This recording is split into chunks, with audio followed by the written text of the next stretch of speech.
একসময় এখানকার দেয়ালগুলো শুনত রানীদের নূপুরের শব্দ, সাক্ষী ছিল রাজা মহারাজাদের ফরমানের। নাটোরের রাজবাড়ি, উত্তরা গণভবন, এগুলো শুধু ইট পাথরের স্থাপনা নয়, ক্ষমতার করিডোরের নীরব সাক্ষী।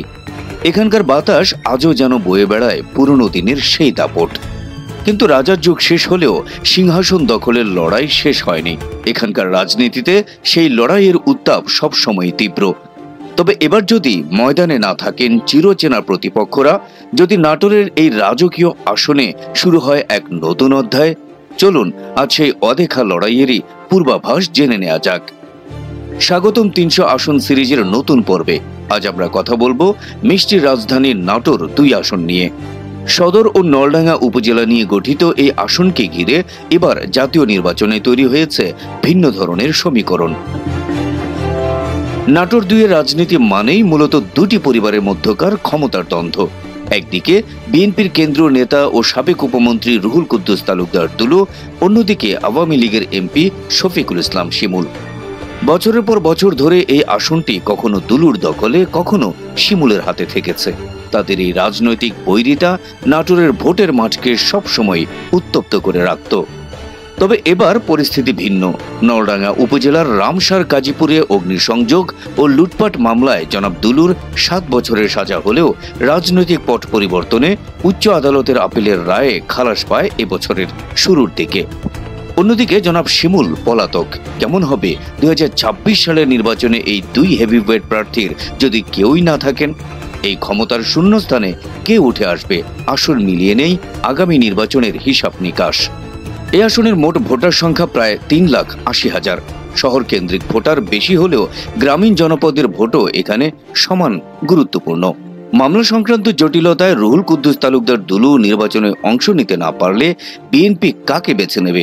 সেক্ষেত্রে সবচেয়ে বড় চমক হতে পারেন জনাব দুলুর সহধর্মিনী এবং নাটোর জেলা বিএনপির সহসভাপতি সাবিনা ইয়াসমিন ছবি। স্বামীর অনুপস্থিতিতে তিনি হতে পারেন বিএনপির মূল কাণ্ডারি। সেক্ষেত্রে জনাব দুলু পুরো নাটোর জেলার নির্বাচনী দায়িত্ব পেতে পারেন, যেটা বর্তমানে বিএনপির জন্য সবচেয়ে বেশি প্রয়োজন।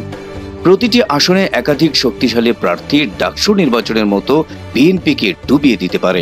এক্ষেত্রে জনাব দুলু হতে পারেন সেই কাণ্ডারি যিনি পুরো জেলা বিএনপির কোন্দল দূর করতে পারবেন, কারণ তিনি উপমন্ত্রী থাকাকালীন সময় নাটোর জেলার প্রতিটি অঞ্চলে সমানভাবে উন্নয়ন করায় সাধারণ মানুষের কাছে তার গ্রহণযোগ্যতা অনেক বেশি।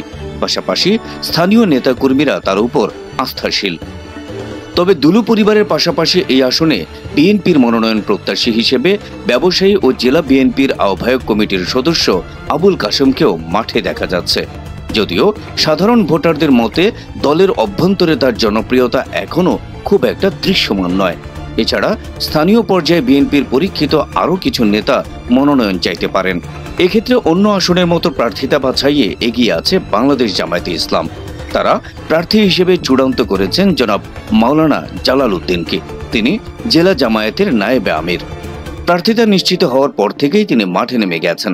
আগের নির্বাচনের অভিজ্ঞতা কাজে লাগিয়ে প্রতিটি ইউনিয়নে বৈঠক ও জনসংযোগ করছেন প্রতিনিয়ত।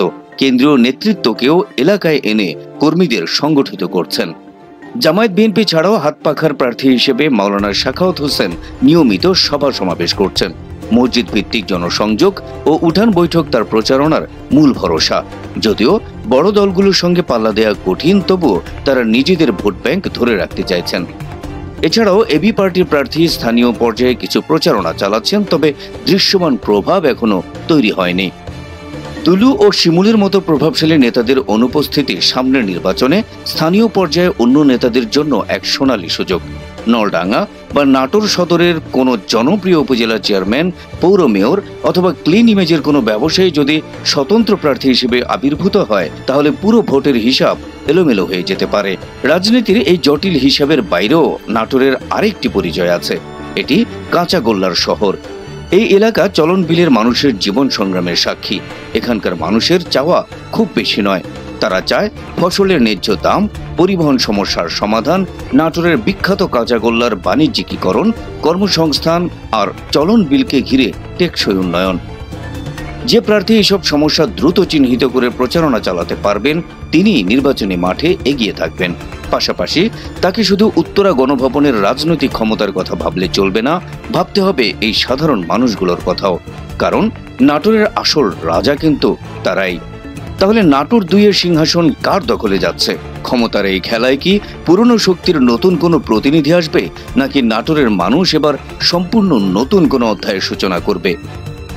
রাজবাড়ির নীরব দেয়ালগুলো যেমন অনেক উত্থান পতনের সাক্ষী, তেমনি নাটোরের জনগণও অপেক্ষা করছে আরেকটি ঐতিহাসিক রায়ের জন্য।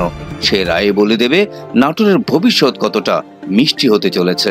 300 আসন সিরিজের আজকের মতো এখানেই ইতি। এই আসন নিয়ে আপনার মতামত কি কমেন্ট বক্সে আমাদের জানান। আমাদের চ্যানেল সাবস্ক্রাইব করে সাথে থাকুন। আল্লাহ হাফেজ।